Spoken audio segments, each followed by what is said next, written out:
told by your doctor that you have a potentially life-threatening disease can be a shock, especially as the symptoms of type 2 diabetes often develop gradually, may be vague in nature, and can go undetected. Changes to diet and lifestyle are vital to controlling your condition, but you may need to take tablets and insulin. With support and guidance from your healthcare team, life with diabetes can still be the life that you want. I'd like you to meet 3 people who prove just that.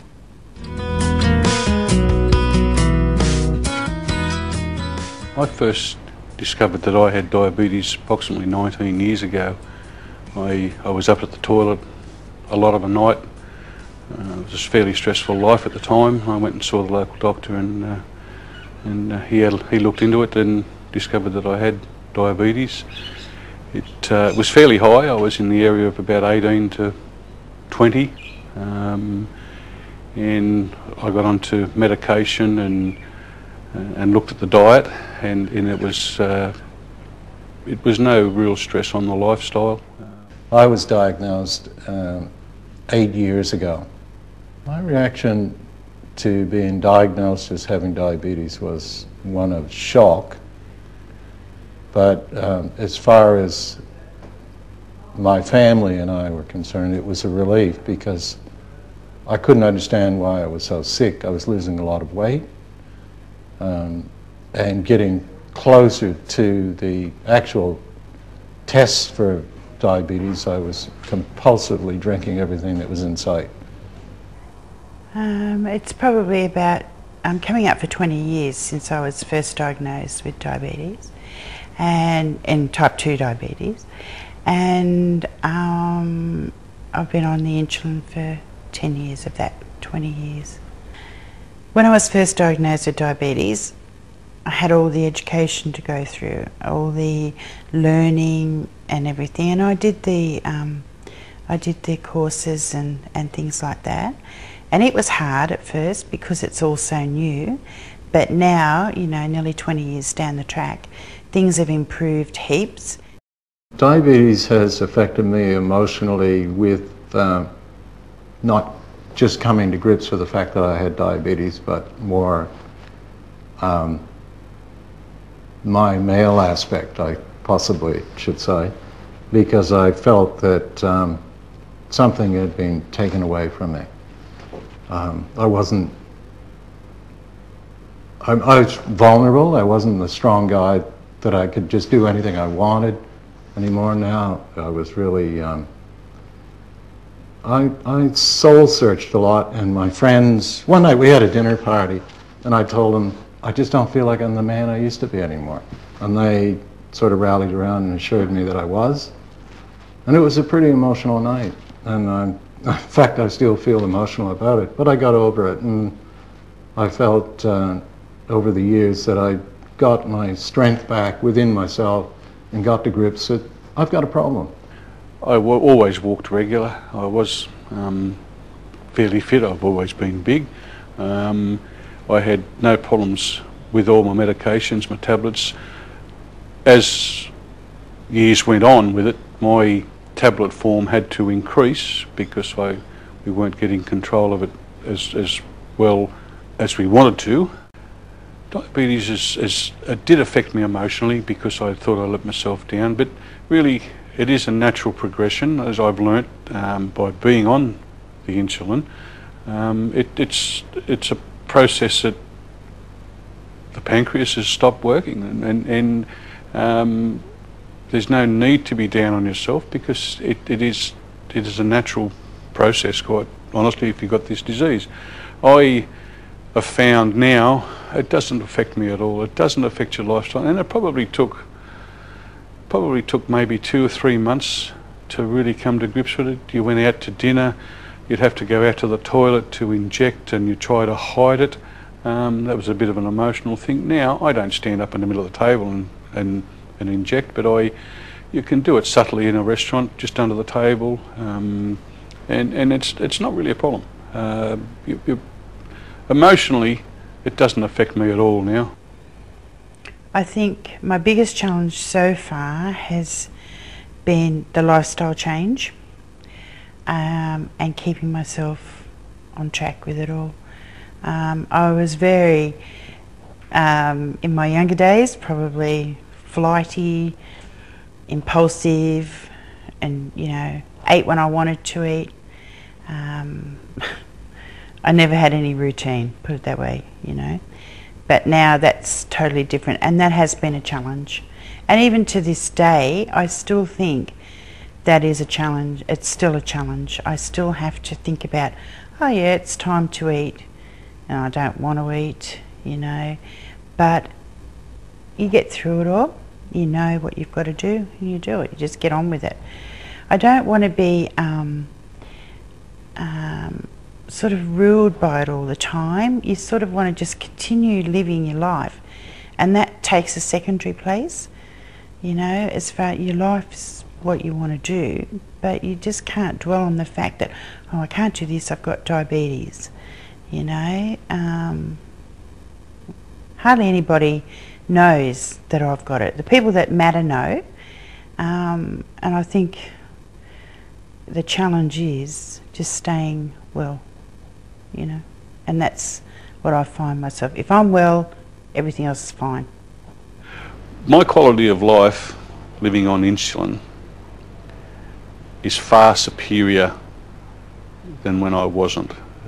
Once I was diagnosed with having diabetes, there's no pain, there's no suffering, and you feel 100% better in yourself anyway. The insulin, I think I would have been happier if I'd have gone onto insulin a few years earlier, because it did make you feel better. At the end of the day, it's what we're aiming to do.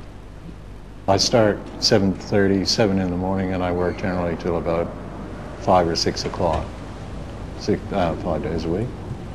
And sometimes I have to work on the weekend. It's just being able to keep up with the energy that's required to keep you going, to get through a business day. There's lots of, because my day isn't a typical day, I can go to a building site and be involved in preliminary programming for construction work, and find that where I do a blood sugar test at the beginning of the meeting, so I know I'm okay, this is good for 2 hours. Sometimes this thing can drag on for up to 4 hours, and I'm finding myself in need of sugar. That's always a bit of a problem. It's difficult to measure the unpredictable circumstances that I can get into. I sat down with the family. We went right through the whole process and how I take the needles and what I do, and my blood sugars, and how I've got to inject in my tummy and everything else. And I got my grandson, actually. I didn't want him to be feared. I thought it would be poor to see my children and grandchildren concerned about me sticking a needle in myself, and so I sat down and explained it all to him, and I let him do it.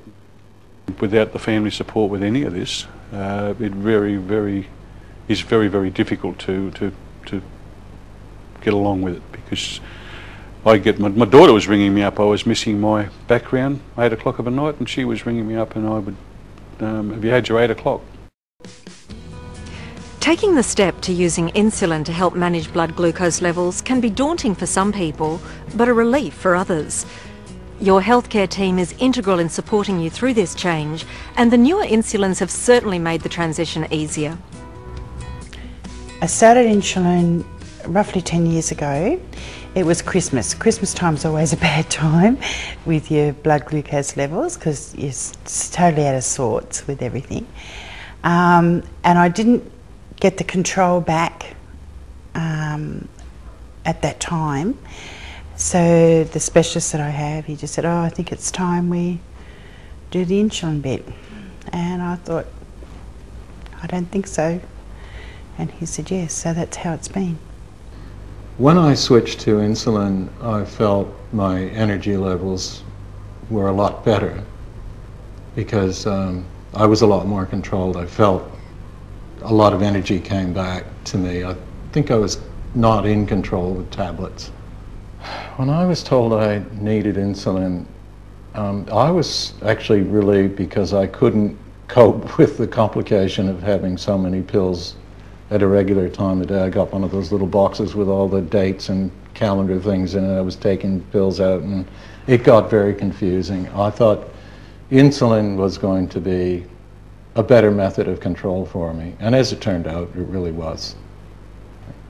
Thinking about my life with diabetes, in hindsight, I truly believe that if I'd have taken on insulin a few years earlier, I would have had less problems with my health.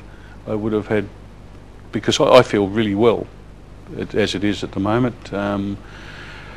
My eating, my diet, my whole everything is very good. My drinking's a little bit higher than it should be, but the insulin is not something to be concerned with. It is definitely not something to be worried about, because it becomes a lifestyle. You don't go anywhere without your bag, without your testing kit, without your insulin. It's just complete routine. The reason I do a blood glucose reading first thing in the morning is to get my level, and then if that's good, well then I know the rest of the day I'm going to be good. Changing over to insulin has been wonderful for me. I feel heaps better in myself. I feel that I have control with the diabetes now instead of the diabetes controlling me. I'm happy that I'm on insulin now, because the last few years of insulin of tablet dependence weren't real good. The insulin has overcome all that. It's the two different basic types that are monitored very closely. Mine started off on very low numbers, and I'm probably in the area of close to double what I started with.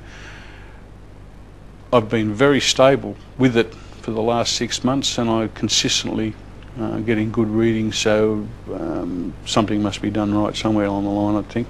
But you do need to monitor it. You need to go back to your doctors consistently to keep it under control. But you know that when you do your own readings.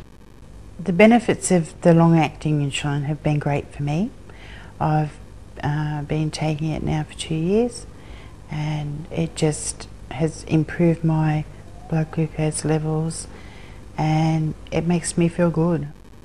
The benefits of Lantus for me have been great. I've been taking it now for 2 years, and I've never felt better. I know I was on other things before that, and they were okay, but once I went across to the Lantus, my blood glucose levels came down, and I just felt so well, and that's where I've stayed, in that group. Taking Lantus at night, I could regulate my daytime insulin, my short-term insulins, to suit my needs through the day. If I went to the gym, I could take 3 units. If I had a big lunch and we're celebrating with a birthday party or some clients, I would take maybe 8 units. But I regularly take my same dose of Lantus every night, and it just flattened out my blood sugar levels considerably, and it made me feel a lot better. I had my energy. I wasn't getting listless and tired because it was going up and down so much. So that was the biggest thing with Lantus. It just made me feel so much better. I do carry the glucose tablets now because I had one really bad turn with it last year. So the glucose tablets are very quick acting, or you have your jelly beans, and then you have to follow up with a carbohydrate afterwards. So, you know, when you've got all that sweet in your mouth and that after initially coming out of your hypo, I usually just have a dry piece of bread or something like that to keep. You've got to keep your level then, but I don't have them very often. I try not to. Sometimes you have a hypo, and nobody can answer why, for no reason whatsoever. Your diet's been perfect, you've taken the right amount, but every now and then you just have a hypo. It's a very difficult thing to explain. It is an awful feeling, is the first thing that comes to mind. It's not a lot of nauseous, but you feel a little bit nauseous. You're absolutely exhausted is my strong feeling. I really am tired. You get clammy, sweaty, you disorientated.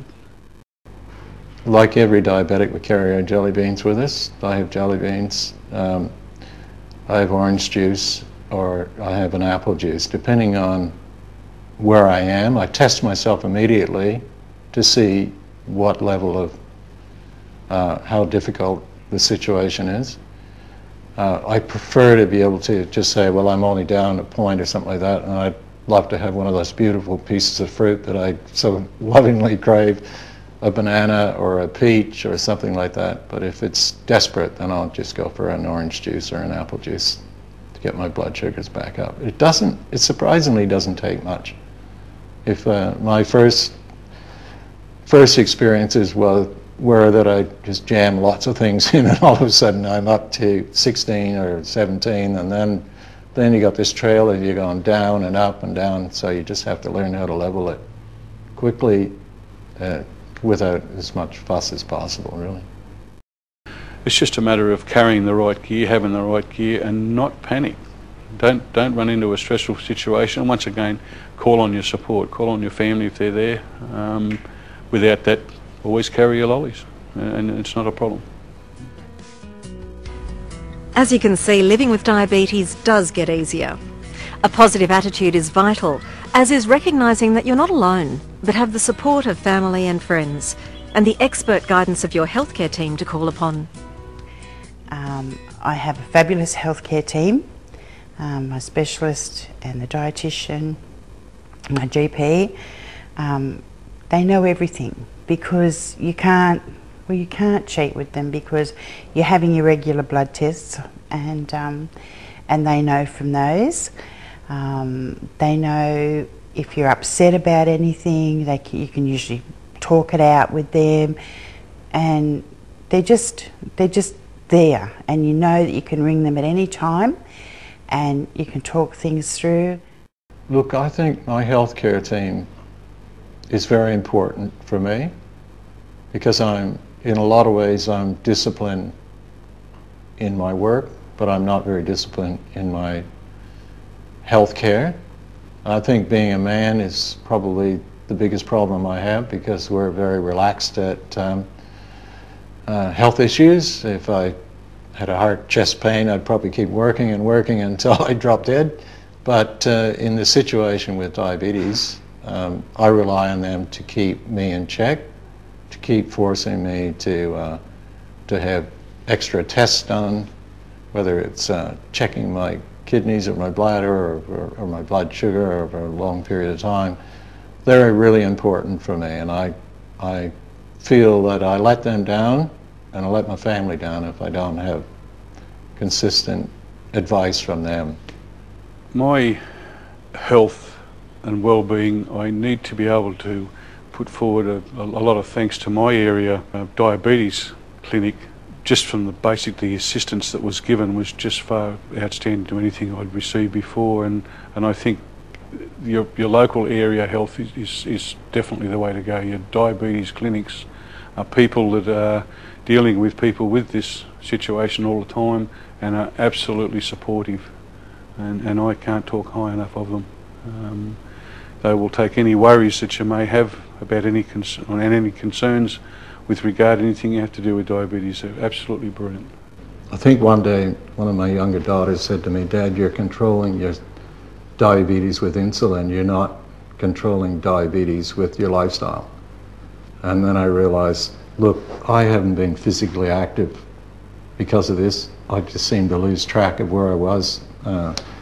So when I got back to the gym, that was the biggest control that I could ever have with my insulin. In fact, when I'm going to the gym, I reduce my insulin intake. I lose weight, I feel better, I've got lots of energy. So exercise to me is the most important thing next to diet of controlling your insulin and your diabetes. Exercise with diabetes is crucial. Walking, and I walk I've put a lot of weight on recently. I've got a hip injury that I've just had repaired, and I have really missed the exercise. I've put weight on, and I can't wait to get back out tomorrow and start walking again. I walk about 5 kilometres a day, that's all. You know, if you can put in half an hour a day, which is not much and doesn't matter what time of the day, walking is the best thing.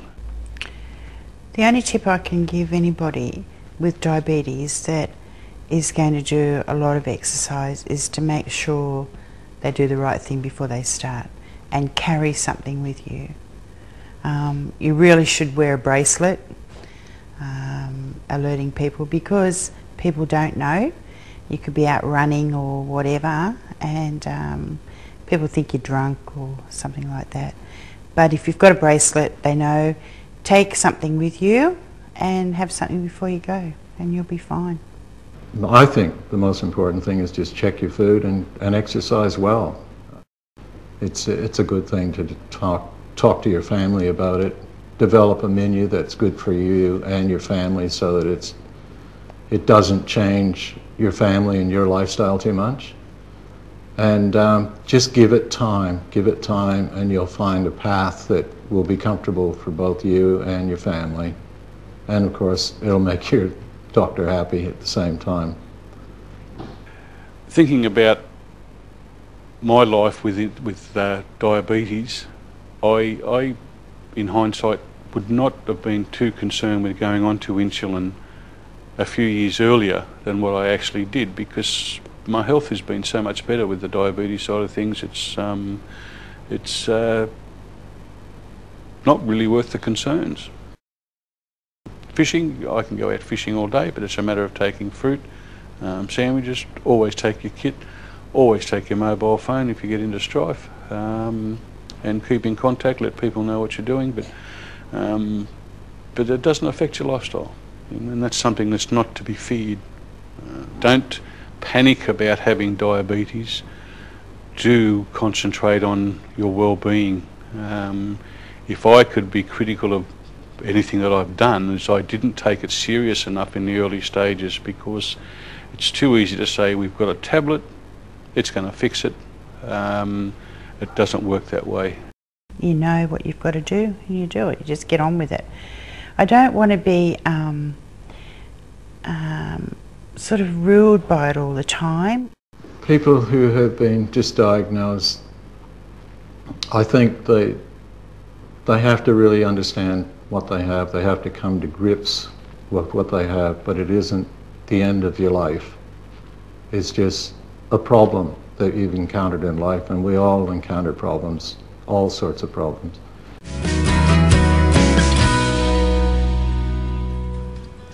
We hope you have found inspiration in these stories.